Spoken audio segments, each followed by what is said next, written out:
सो इस वीडियो में structure analysis के प्रीवियस ईयर क्वेश्चन को डिस्कस करेंगे स्टेट इंजीनियरिंग सर्विस में पूछा हुआ।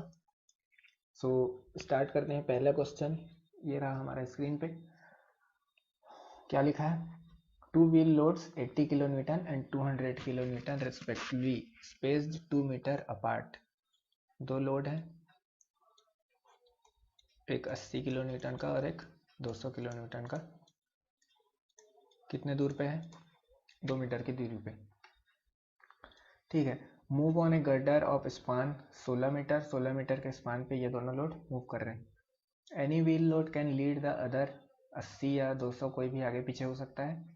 तो पूछ रहा है the maximum negative shear force at the section 4 metre from left hand. 4 metre from left hand से मैक्सिमम नेगेटिव शियर फोर्स कितना होगा। ठीक है, तो बढ़िया से इसको बना लेते हैं लाइन बना के। ये हमारे स्पान है 16 मीटर का, और हाँ ये हमारा स्पान है 16 मीटर का। ये सपोर्ट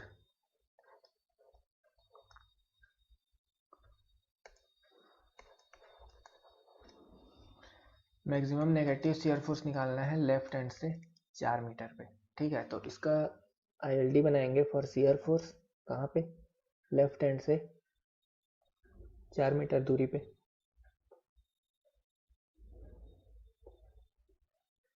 मान लो ये है 4 मीटर,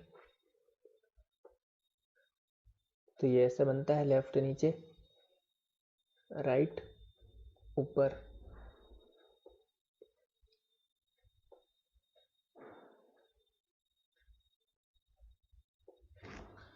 ऐसा करके बनेगा बढ़िया। ये वाला को मैं डिलीट कर दे रहा हूँ, इसका कोई यूज़ नहीं है अभी। ये स्पान था, उसका ये ILD।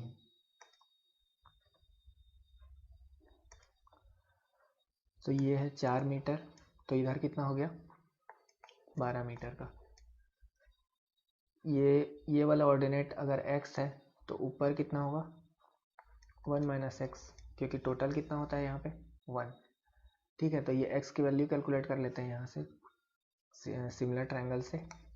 x upon 4 is equal to उधर हो जाएगा 1 माइनस एक्स अपॉन 12।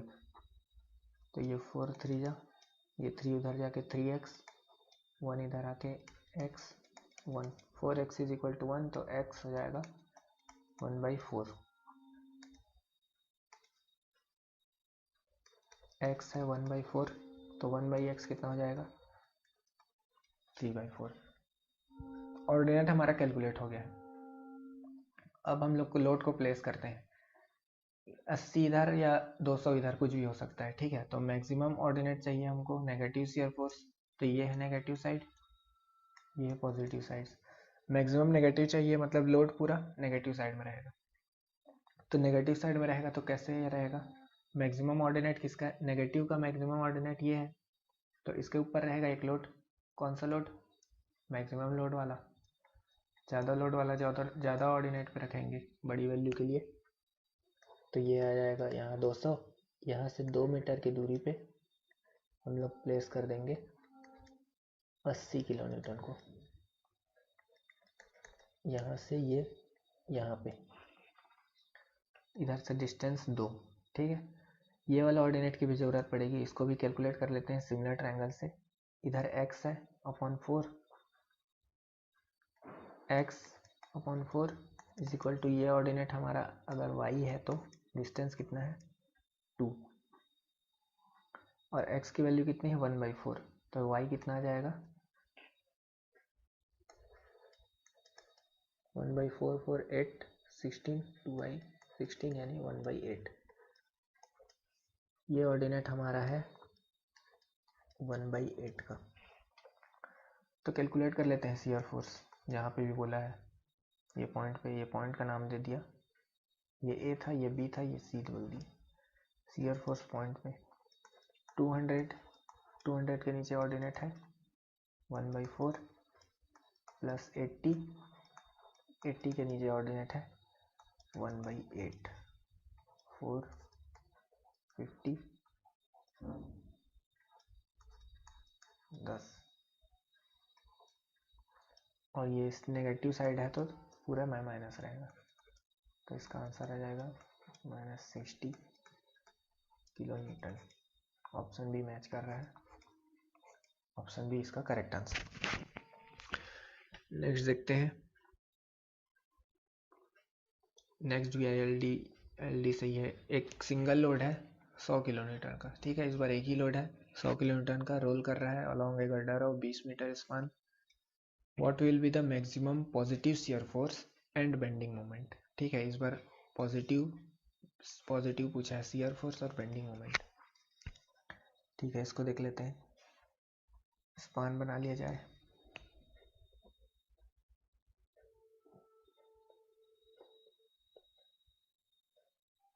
ये है अपना 20 मीटर का span.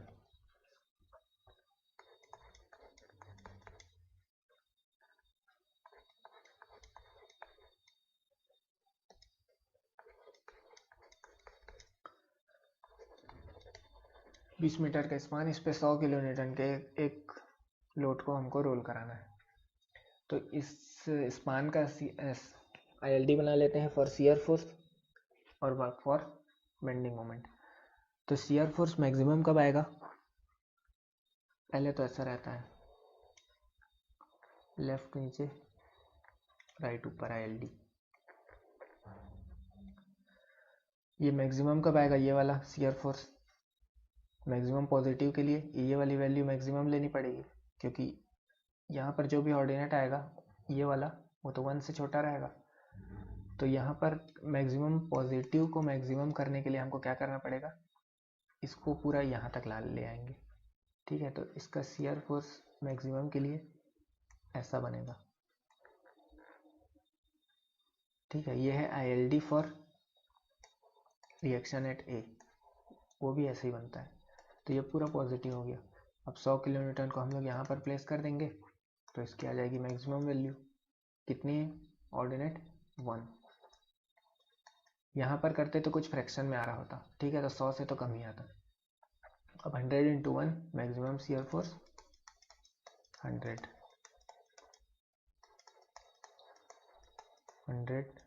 Kilo newton. Option A में भी है, सी में भी है। बेंडिंग मोमेंट निकालते हैं।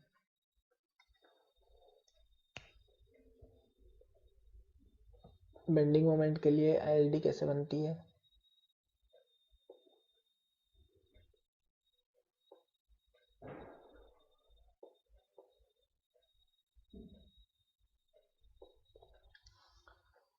ऐसा कुछ, ठीक, ऐसे स्पान को उठा देना। मैक्सिमम पॉजिटिव बोला है। ये ऑर्डिनेट कितना होता है? इसका ये ऑर्डिनेट होता है बेंडिंग मोमेंट के लिए AB अपॉन L। ए ये वाले डिस्टेंस, B ये वाले डिस्टेंस, L टोटल स्पान तो 20 है। तो ये AB की वैल्यू मैक्सिमम कर पाएगी जब यहाँ पे 10-10 रहेगा। ठीक है, 10-10 का मतलब सेंटर पे हम लोग जब कैलकुलेट करेंगे। अगर और दूसरा ले लो, 19 नहीं, 11-9 ले लो, 99 आएगा, 12-8 कर लो, 96 आएगा, कुछ भी, मतलब 10-10 से छोटा ही आ रहा है AB का वैल्यू। ठीक है, तो ये जितना बड़ा वैल्यू रहेगा उतना ही मैक्सिमम बेंडिंग मोमेंट आएगा। तो इसको ले लेते हैं 10-10 और नीचे है 20। तो ये ऑर्डिनेट कितना आ गया हमारा? 5। ठीक है, ये ऑर्डिनेट आ गया 5। अब 100 किलो न्यूटन को इसके ऊपर प्लेस करेंगे, तो 100 इंटू ऑर्डिनेट 5 जाएगा 500 किलो न्यूटन मीटर। तो ये वाला तो नहीं होगा, ऑप्शन सी इसमें मैच कर रहा है। ठीक है, क्लियर है। इसके बाद नेक्स्ट क्वेश्चन स्क्रीन पे हमारे, stiffness matrix method is also known as, stiffness matrix method को और क्या बोलते हैं? Equilibrium method. ये फ्लेक्सिबिलिटी और फोर्स मेथड तो एक ही है। ठीक है, तो stiffness matrix method, equilibrium method, या फिर डिस्प्लेसमेंट मेथड।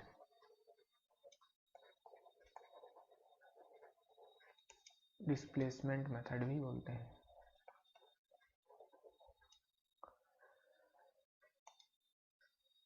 नेक्स्ट हमारा स्लोप डिफ्लेक्शन इक्वेशन क्या बोल रहा है, a beam element which is fixed at support A and roller at support B. ऐसा है, फिक्स सपोर्ट ए पे है और रोलर है बी पे। इसके लिए अपने को स्लोप डिफ्लेक्शन की इक्वेशन लिखनी है। ठीक है, स्लोप डिफ्लेक्शन इक्वेशन क्या होता है, ए बी स्पान के लिए, इसको इधर लिखता हूँ, ए बी के लिए M F A B fixed end moment plus 2EI upon span 2 theta A plus theta B minus 3 delta by L. ये फिक्स है तो इसमें स्लोप तो आएगा नहीं, ये स्लोप तो यहाँ 0 हो जा रहा है, लेकिन ऑप्शन में कहीं पे भी 0 नहीं हुआ है तो हम लोग भी 0 अभी नहीं रखेंगे। ठीक है, ऊपर में EI है और ये वाले जो जितना भी है 2 theta A theta B minus 3 delta L वाले को ये नीचे ले आया है। ठीक है, तो हम लोग भी ऐसे ही नीचे ले आएंगे, M F A B plus 2EI upon ये L और ये वाला डिनोमिनेटर में, तो ये हो गया 2 theta A plus theta B minus 3 del by L.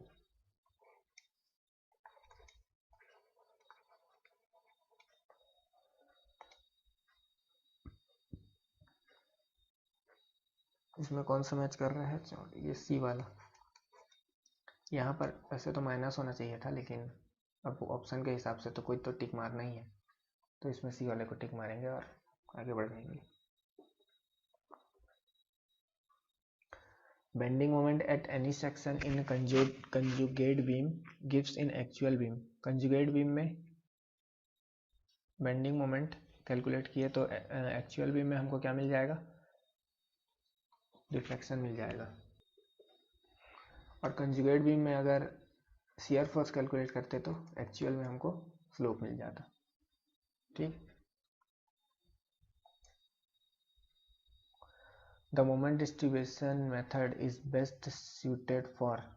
Moment distribution method किसके लिए सबसे बढ़िया सूट करता है, रिजिड फ्रेम के लिए, क्योंकि रिजिड फ्रेम में हम लोग मोमेंट को कैलकुलेट करते हैं। मोमेंट डिस्ट्रीब्यूशन मेथड में मोमेंट को कैलकुलेट करते हैं कैसे, मोमेंट को डिस्ट्रीब्यूट करके। तो मोमेंट का डिस्ट्रीब्यूशन रिजिड फ्रेम में अच्छा होता है, पिन जॉइंटेड में नहीं होता। ठीक है, ये रीज़न है कि मोमेंट डिस्ट्रीब्यूशन रिजिड फ्रेम की में बेस्ट सूट करता है।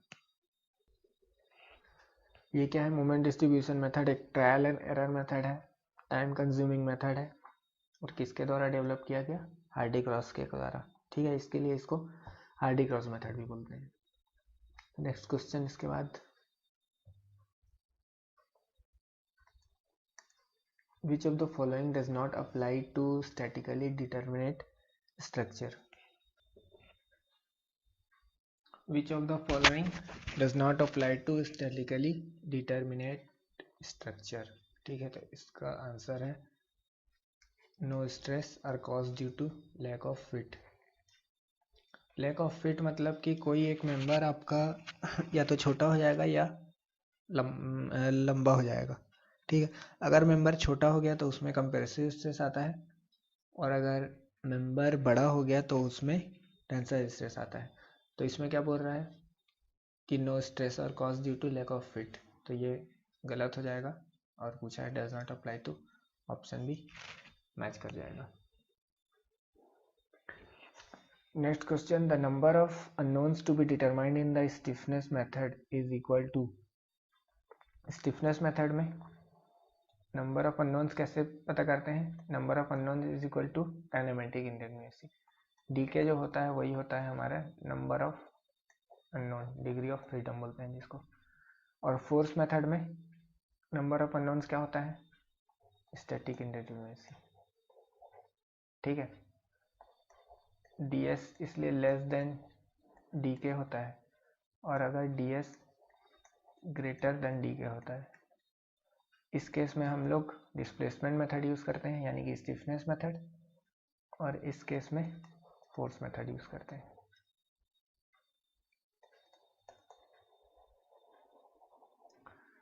ठीक है, next question, for a pin jointed frame at A B and C the horizontal component of reaction at A is. इसका डायग्राम थोड़ा नहीं बन पाया है, इसका डायग्राम कैसा रहेगा, जो फ्रेम हम लोग को दिया है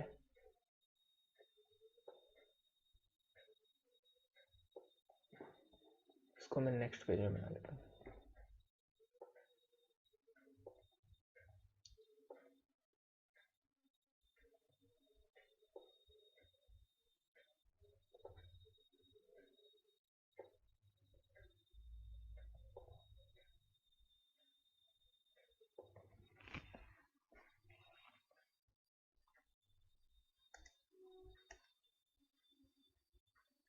पिन जॉइंटेड फ्रेम बोला है, पिन जॉइंटेड है तो यहाँ भी हिंज है और इधर भी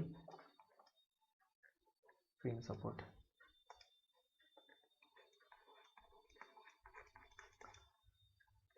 ऐसा ये गिवन था क्वेश्चन में। इसको लेते हैं ए, बी और सी।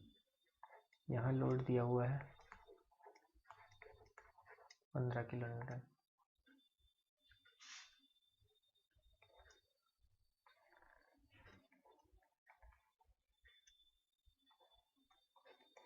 डायग्राम स्केल पे नहीं है, ऐसे ही है, ठीक।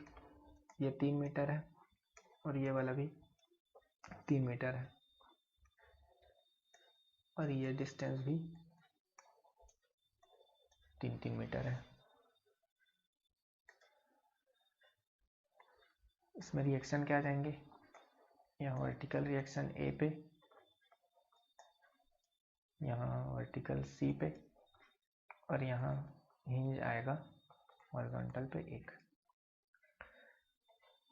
ये हमको पूछा हुआ है क्वेश्चन में, ठीक है। ये लिखा है horizontal component of reaction at A, H A की वैल्यू कैलकुलेट करनी है।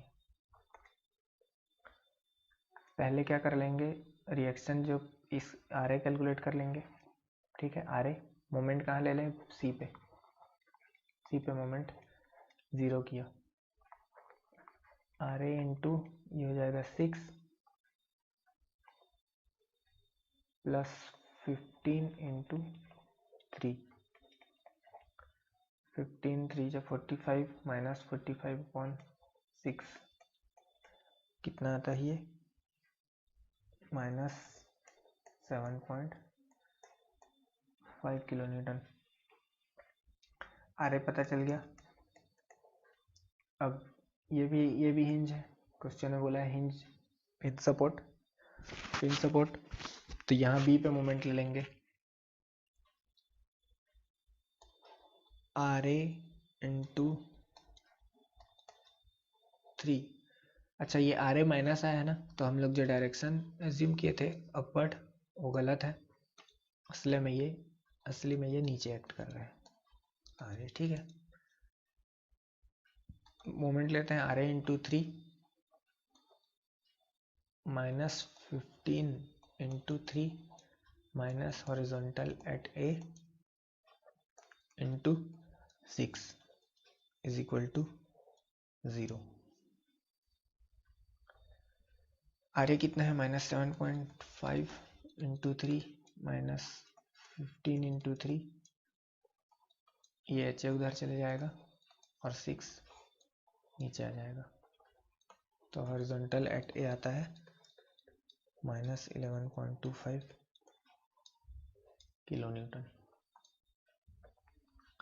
11.25 किलो न्यूटन माइनस आया है, हमने कैसे एज्यूम किया था, राइट वर्ड साइड माइनस आया, मतलब हमारा एजम्पशन गलत है, इसकी डायरेक्शन लेफ्ट में है, तो ऑप्शन कौन सा करेक्ट हो जाएगा, 11.25 acting towards left, option B correct है।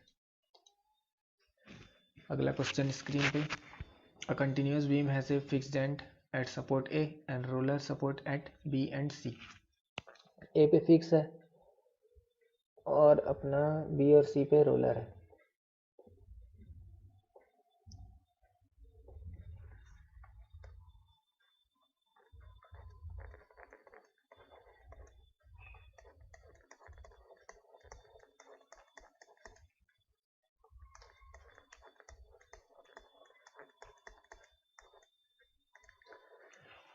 ABC, what will be the degree of redundancy? Simple DS पूछा हुआ है। DS एक, इसका मैं 3 तरीका बताता हूँ। कोई इससे करता है, कोई इससे करता है, कोई इससे करता है, ठीक। DS पहले फॉर्मूला से 3m plus R reaction minus 3J। Member कितने हैं इसमें? 2। रिएक्शन कितने हैं? 3, 4, 1, 5। माइनस जॉइंट कितने हैं? 1, 2, 3। 6 प्लस 5 11, 11 माइनस 9 2। DS आ रहा है 2। ये वाला एक कैसे कर रहे हैं? मेंबर यहाँ पे ये जॉइंट लेते हैं, ये जॉइंट, ये जॉइंट, सब जॉइंट पे अलग अलग कैलकुलेट कर लेते हैं। इस जॉइंट पे रिएक्शन कितने? रिएक्शन फोर्स 3, ये वाले मेंबर पे मेंबर फोर्स 3, और इक्विलिब्रियम इक्वेशन कितने हैं अपने पास? 3। तो ये 6 अननोन है, 3 नोन है, तो बचे कितने यहाँ पे? 3 डिग्री ऑफ स्टैटिक इनर्वेसी। यहाँ पे रिएक्शन एक अननोन, एक मेंबर फोर्स, इस मेंबर पे 3 फोर्स, और इसको सॉल्व करने के लिए इक्विलिब्रियम इक्वेशन है 3। तो बचा कितना DS? 4 में 3 गया तो 1। इस जॉइंट पे आते हैं, रिएक्शन कितना? 1, मेंबर फोर्स नहीं है, ये वाला इस जॉइंट के लिए कैलकुलेट हो गया 0, इक्विलिब्रियम इक्वेशन 3, 1 माइनस 3 माइनस 2। यहाँ पे DS ऐड कर देंगे, इसको यहाँ लिखा जाए ना, 3, इस जॉइंट पे 1, इस जॉइंट पे माइनस 2, तो ये आता है 2।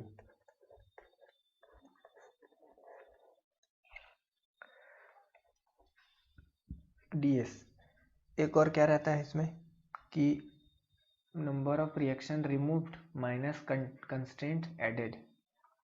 इसको बीम में जब DS कैलकुलेट करना आता है तो हम लोग इसको पहले कैंटिलीवर में बना देते हैं। कैंटिलीवर होना चाहिए, ये सपोर्ट है यहाँ पे है कैंटिलीवर। इसको बनाने के लिए ये दोनों हटाना पड़ेगा, तो number of reaction removed 1, 1, 2, 2 reaction हटाए।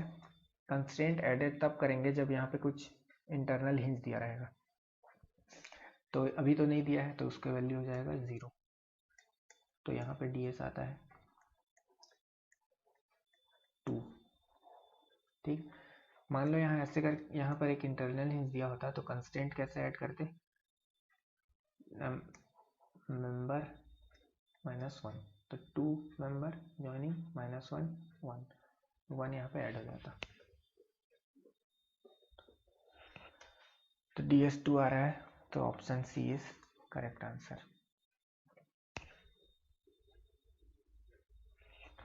Next, a two-dimensional structure in general is classified as statically indeterminate structure if it cannot be analyzed by which of the following equation of equilibrium। equation of equilibrium सबको पता है कितना होता है हमारे पास? 3, summation fx0 fy0 moment 0। इन तीनों equation से जो सॉल्व हो जाता है उसको बोलते हैं डिटर्मिनेट, जो सॉल्व नहीं होता है उसको बोलते हैं इनडिटर्मिनेट। तो सम ऑफ वर्टिकल हाँ लेते हैं, हॉरिजॉन्टल फोर्स हाँ, सम ऑफ मोमेंट, तो ऑप्शन डी करेक्ट हो जाएगा। 1, 2, 3 तीनों। अगला सवाल स्क्रीन पे, इन column analogy method the area of analogous span for a fixed beam of span length L and flexibility E। Area पूछा हुआ है एनालॉगस कॉलम का, ये तो डायरेक्ट रिजल्ट है। ऑप्शन ई करेक्ट आंसर है।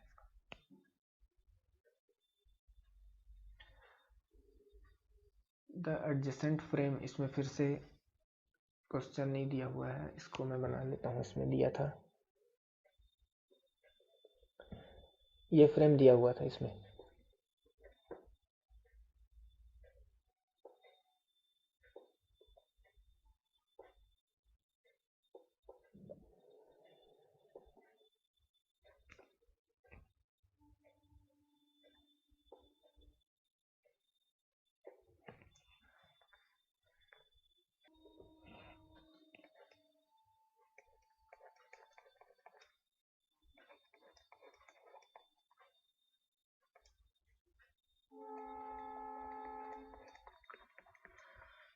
ऐसा करके एक फ्रेम दिया हुआ है। ये अगर डायग्राम में नहीं देता, अगर इसको, इस फ्रेम को वर्ड्स में हम लोग बताना होगा तो कैसे बोलेंगे? Single bay double storey. ठीक है, बे मतलब होता है एक रास्ता, ये सिंगल बे हुआ, ये एक रास्ता है दो के बीच, और ये ऊपर एक और दे दिया डब्बा, तो ये हो गया double storey. Single storey double bay किसको बोलेंगे? ये दो रास्ता हो गया ना, ये एक रास्ता, ये एक रास्ता, इसको बोलेंगे डबल बे। इसी के ऊपर एक एक और दे दिया तो इसको बोलेंगे डबल बे डबल स्टोरी। ठीक है, तो ऐसे डायग्राम में देके यहाँ पर लिख भी सकता है, calculate indeterminate to the degree of for single bay double storey, adjacent frame is independent to the degree of for single bay double storey. ठीक है, इसको हटा दिया जाए।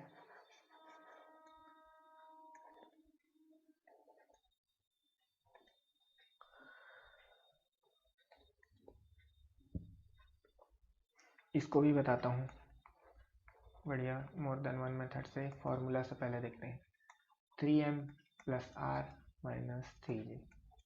मेंबर कितने हैं? 1 2 3 4 5 6, रिएक्शन है 3, जॉइंट है 1 2 3 4 5 6।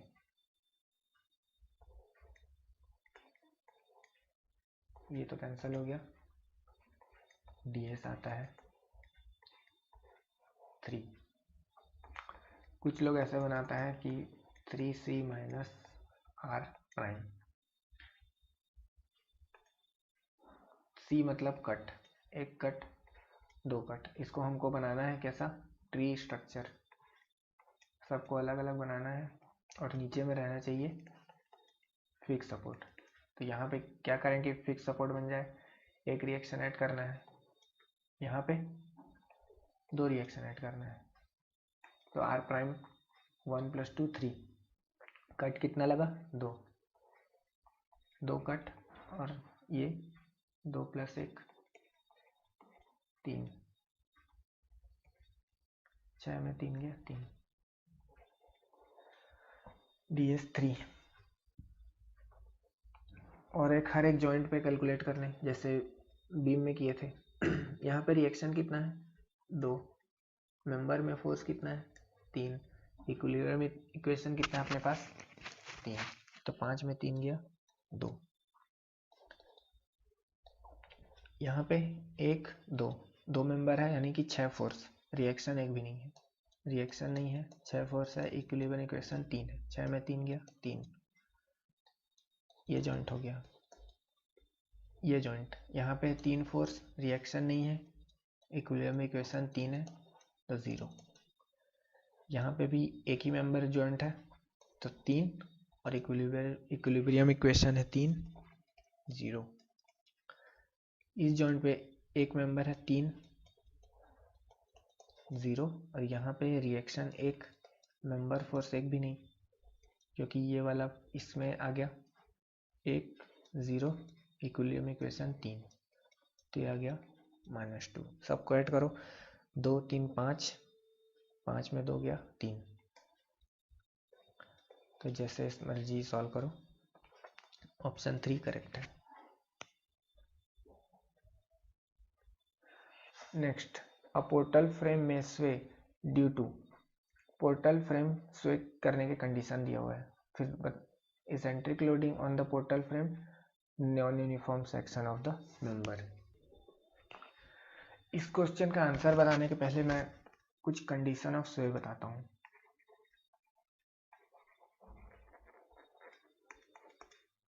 कंडीशन ऑफ स्वे,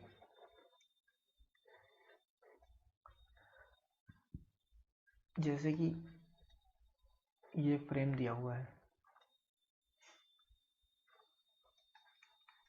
सिमेट्रिकल है, दोनों पैर अपने सेम लेवल पे है, लोडिंग लेकिन यहाँ पे अनसिमेट्रिकल है, सेंटर पे ना होके कहीं इधर है, इसी को बोलते हैं सेंट्रिक लोडिंग। तो ऐसे केस में क्या है कि ये स्वे कर जाएगा, ठीक है। ऐसे केस में ये स्वे कर जाएगा, किस तरफ स्वे करेगा, राइट साइड में स्वे कर जाएगा, ठीक। ऐसा लगता है देखने से कि ये लेफ्ट में स्वे कर रहा है, लेकिन ये राइट में स्वे कर जाएगा।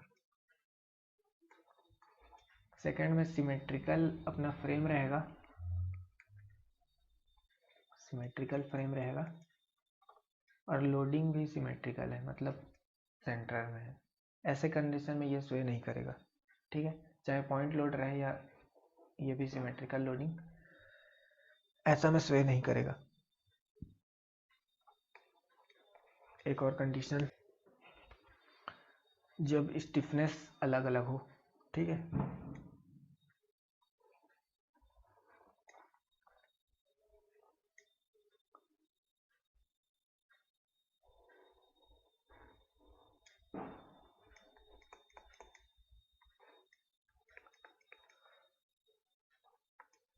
इसका स्टिफनेस है आई, इस कॉलम का आई, इसका है 2i, ठीक है। और लोडिंग इसमें सिमेट्रिकल दिया हुआ है, लेकिन बस ये लोग इन दोनों का जो स्टिफनेस है वो सेम नहीं है। इसी को क्या बोलते हैं, नॉन यूनिफॉर्म सेक्शन। तो ऐसे में किधर स्वे करेगा ये, राइट साइड पे, ठीक है। हमेशा हायर स्टिफनेस से लोअर स्टिफनेस की तरफ स्वे करता है। ऐसे वाले केस में कंफ्यूजन होगा, तो इसको पता करने के लिए क्या करेंगे, सेंटर से हम लोग इसको कट करेंगे, अलग अलग बना करके देखना। इसको बढ़िया से बताता हूँ, ऐसे अलग अलग बना करके देखना।